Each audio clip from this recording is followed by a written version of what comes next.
आज वक्त ने हमें कैद किया है, हमारे नजरिए को नहीं, हमारी सोच को नहीं। ये तो हमारा नजरिया है कि आज हम बंद दरवाजों की खिड़कियां खोलकर क्या देखना चाहेंगे। एक महिला के पति का तबादला एक ऐसे आर्मी ट्रेनिंग कैंप में हुआ जो रेगिस्तान के नजदीक था।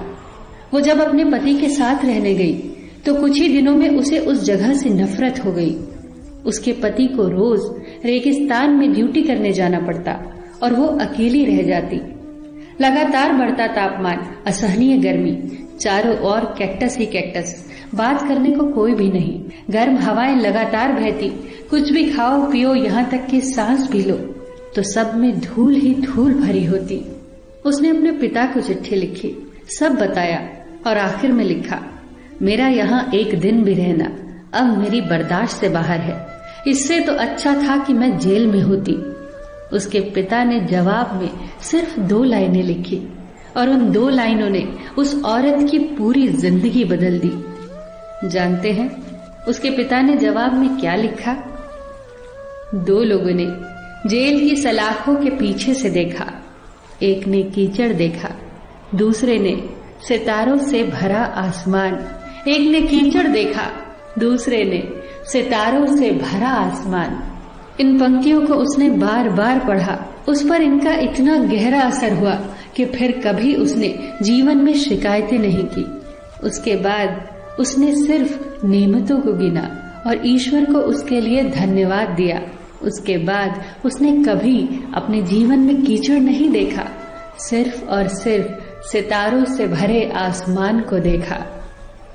जैसा आप देखना चाहेंगे वैसा ही ये जीवन, ये लोग, ये संसार आपको दिखेगा। बेशक कई परिस्थितियां हमारे हाथ में नहीं होती, पर उन पर हमारी प्रतिक्रिया कैसी हो ये पूरी तरह से हमारे ही हाथ में होता है। एक गुरु से शिष्य ने कहा, गुरुजी, एक आदमी आश्रम के लिए गाय उपहार में दे गया है। गुरु ने उत्तर दिया, अच्छा हुआ, सभी को दूध पीने को मिलेगा। कुछ दिनों के बाद शिष्य ने फिर आकर कहा, गुरुजी, जिस आदमी ने गाय दी थी वो आकर अपनी गाय वापस ले गया। गुरु ने कहा, अच्छा हुआ, गोबर उठाने के झंझट से मुक्ति मिली।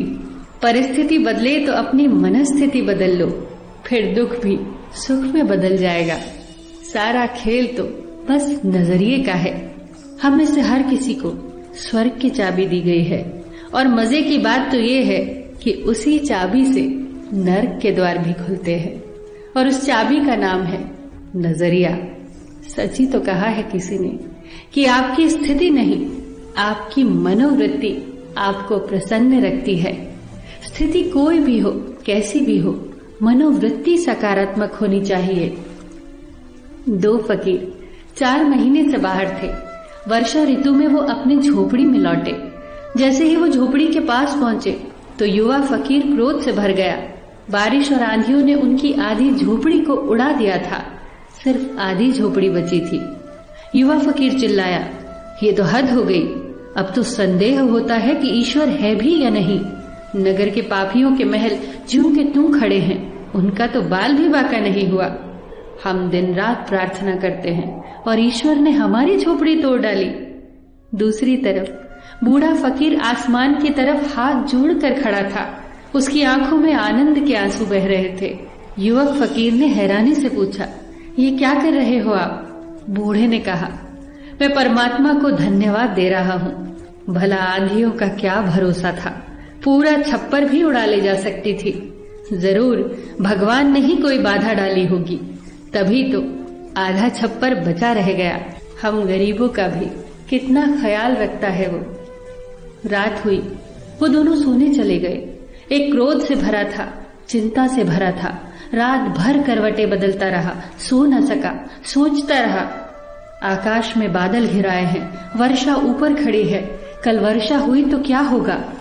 दूसरा धन्यवाद से भरा हुआ था, कृतज्ञता से भरा वो गहरी नींद में सोया। सुबह उठा तो खुशी से झूमने लगा और आकाश की तरफ हाथ उठाकर फिर से ईश्वर को धन्यवाद दिया। हे परमात्मा, शुक्र है तेरा, मुझे तो पता ही नहीं था कि आधे झोपड़े में सोने का क्या आनंद है। अगर पहले पता होता तो तेरी हवाओं को भी तकलीफ न देते, खुद ही आधा छप्पर अलग कर देते। जब भी नींद खुली तो आकाश में कहीं बादल उड़ते दिखाई दिए तो कहीं चमकते सितारे।